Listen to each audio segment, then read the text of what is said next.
یہ فرمائیے کہ یہ جو یونینز تھیں اس میں جو تشدد آیا ہے، بعض کا یہ پرسپشن جو آپ کی مخالف جماعتیں ہیں وہ یہ کہتی ہیں کہ جی اس تشدد کی جو سیاست ہے یہ جمعیت نے شروع کی، آپ اس کے بارے میں کیا فرمائیں؟ نہیں دیکھیے، مسئلہ یہ معاشرتی ہے، یہ کوئی یونین کا معاملہ نہیں ہے۔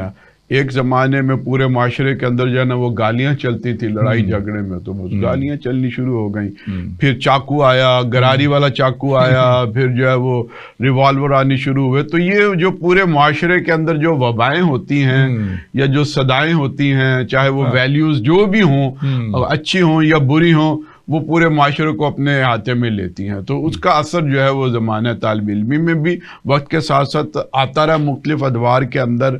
البتہ یہ ہے کہ اسلامی جمعیت طلبہ چونکہ پورے ملک کے اندر موجود تھی، مقابلے کے اندر کہیں پی ایس ایف ہے، کہیں این ایس ایف ہوتی تھی، کہیں اے ٹی آئی تھی، کہیں Muslim student federation M S F, کہیں جو مختلف کونسلنگ ہوا کرتی تھی کہ یہ برادری کی بنیاد کے اوپر۔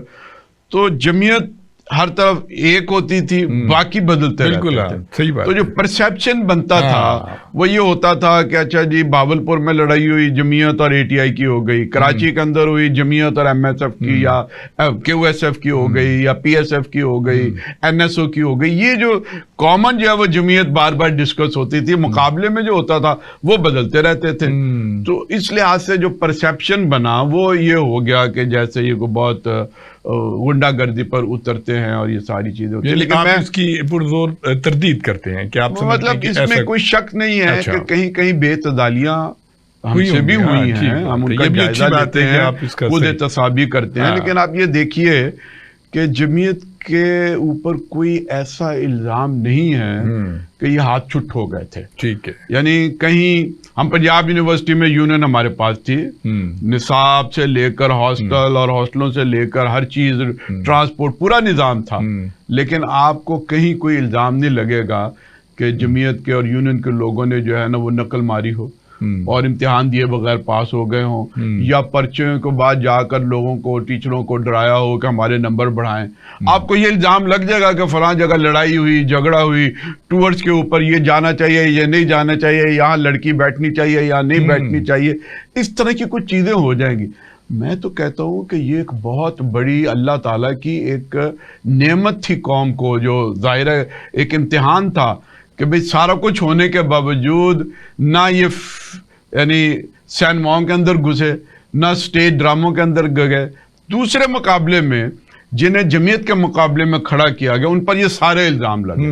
کوئی اداکاروں کے پیچھے گیا، کسی نے پلاٹوں پر قبضے کیے، کسی نے جو ہے نا وہ پارٹیوں پر قبضے کیے، کسی نے مطلب دفتروں یا یوں سمجھ لیجئے کہ بنے بنائے جو پلازے ان کے اوپر جا کے قبضے کر لیے، جا کے نارکلی میں اور شادمان میں جو ہے نا وہ زبردستی یعنی چندے لینے شروع کر دیے۔ یہ مقابلے کی جو ہماری تنظیمیں تھیں ان کا حال احوال تھا، اور بالآخر کوئی پولیس مقابلوں میں مارا گیا، کوئی آپس کے جھگڑوں کے اندر جو ہے نا وہ الجھ کر رہ گیا۔ لیکن اللہ کا شکر ہے کہ اسلامی جمعیت طلبہ پر اخلاقی اعتبار سے کوئی داغ اور دھبا جو ہے وہ نہیں۔ اچھا عظیم صاحب، یہ فرمائیے کہ آپ کے یہاں جو تربیتی کیمپس ہوتے ہیں اس میں کتب بھی نہیں، خاص طور پہ اس پہ بھی کوئی زور دیا جاتا ہے کہ کس نوعیت کی کتابیں بچوں کو پڑھنی چاہیے تاکہ ان کے کردار؟ دیکھیے یہ نا ایک بہت بڑی نعمت ہے جو مجھے جمعیت سے حاصل ہوئی۔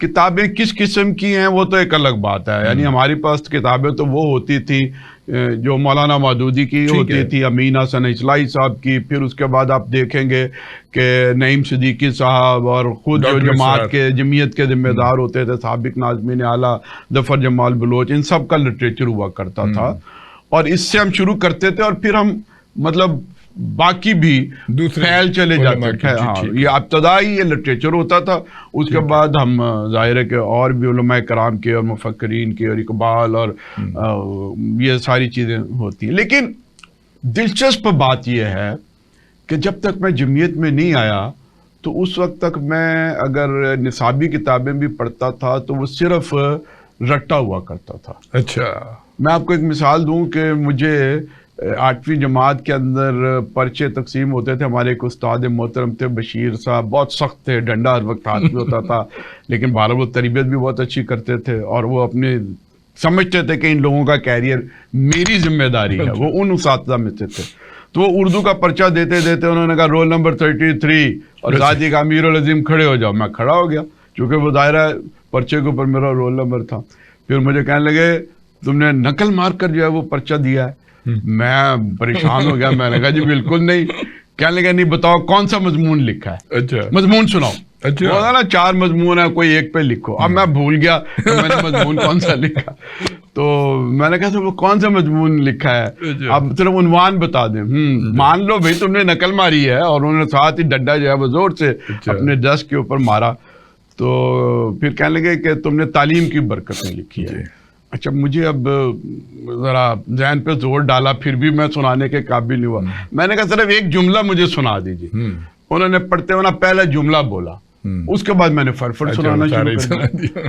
تو انہوں نے کہا اچھا ٹھیک ہے رٹا مار کر لکھا, بیٹھ جاؤ. لیکن ایسے نہیں کرتے.